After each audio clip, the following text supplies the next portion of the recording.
Hi guys, in this video we'll talk about how to fix HVCI enabled for the Valorant inside Windows 11. So how can you fix that?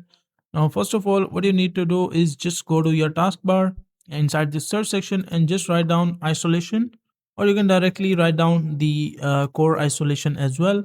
So you will see this setting inside it, core isolation system settings. Just open it, and once you open it, it might take a few seconds, so don't worry.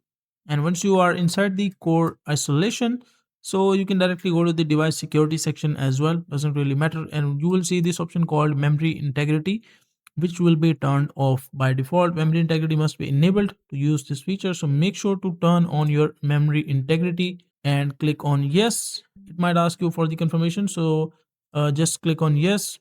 And once you turn on the memory integrity, after that you need to restart your machine, your laptop or PC. And once you restart it, make sure that everything is closed. And once you restart, after that try to run your Valorant inside your machine, your PC or laptop, and after that hopefully your issue will be fixed and you will be able to play Valorant easily. So that is a simple and easy fix of how you can do it and solve your problem.